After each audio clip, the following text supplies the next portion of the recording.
যুক্তরাষ্ট্র ও ইসরায়েলের যৌথ হামলার পর ইরানের পাল্টা হামলা। ইরানের এবারের হামলায় ইসরায়েল ও যুক্তরাষ্ট্র সহ ডোনাল্ড ট্রাম্পেরও বাধ্য হতে হবে মাথা নিচু করার। ইরানে আজ শনিবার যৌথভাবে হামলা শুরু করেছে যুক্তরাষ্ট্র ও ইসরায়েল। ইরানের রাজধানী তেহরান সহ দেশটির বিভিন্ন শহরে বিস্ফোরণ শুরু হয়েছে। জবাবে ইরানও শত্রুপক্ষের বিরুদ্ধে ড্রোন ও ক্ষেপণাস্ত্র হামলা চালাচ্ছে। ইতিমধ্যে ইসরায়েলের উত্তরাঞ্চল ও কয়েকটি উপসাগরীয় আরব দেশে বিস্ফোরণ হয়েছে। ইরানের প্রতিবেদনে বলা হয়েছে, দেশটির একটি প্রাথমিক বিদ্যালয়ে হামলায় 24 শিক্ষার্থী নিহত হয়েছে। ইরানের দক্ষিণাঞ্চলীয় হরমোজগান প্রদেশের মিনহাব শহরে এই হামলা হয়েছে বলে জানানো হয়। আর ইরানের হামলায় সংযুক্ত আরব আমিরাতের অন্তত একজন নিহত হয়েছেন। বার্তা সংস্থা ফার্স এর প্রতিবেদনে বলা হয়েছে, তেহরানের ইউনিভার্সিটি স্ট্রিট ও জমহুরি এলাকায় কয়েকটি ক্ষেপণাস্ত্র আঘাত হেনেছে।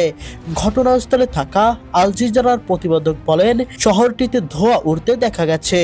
ইরানের আধা সরকারি বার্তা সংস্থা তাসনিমের প্রতিবেদনে বলা হয়েছে, তেহরানের উত্তরাঞ্চলীয় এলাকা সেদ খানদানেও বিস্ফোরণ হয়েছে।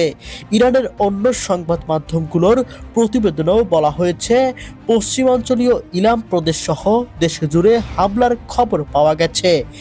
ইরানের রাজধানী তেহরানের অবস্থিত প্রতিরক্ষা মন্ত্রণালয় ইসরায়েলের হামলার শিকার হয়েছে।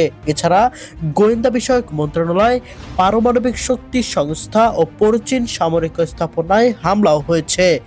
যুক্তরাষ্ট্র প্রেসিডেন্ট ডোনাল্ড ট্রাম্প বলেন, এই যৌথ হামলার লক্ষ্য হলো ইরানি শাসকদের দিক থেকে আসন্ন হুমকি নির্মূল করা। ইসরায়েলের প্রধানমন্ত্রী বেনিয়ামিন নেতানিয়াহু বলেন, ইরানের উপর হামলার লক্ষ্য হলো বিদ্যমান হুমকি দূর করা। তার দাবি, ইসরায়েল যুক্তরাষ্ট্রের যৌথ পদক্ষেপ সাহসী ইরানিদের তাদের ভাগ্য নিজের হাতে গড়ার সুযোগ তৈরি করবে। তিনি মার্কিন প্রেসিডেন্ট ট্রাম্পের ঐতিহাসিক নেতৃত্বের প্রশংসা করেন। শুধু তাই নয়, ইসরায়েল ও আমেরিকার বিরুদ্ধে এবার কঠোর হুঁশিয়ারি দিয়েছে ইরানের যুদ্ধের সামরিক বাহিনীগুলো।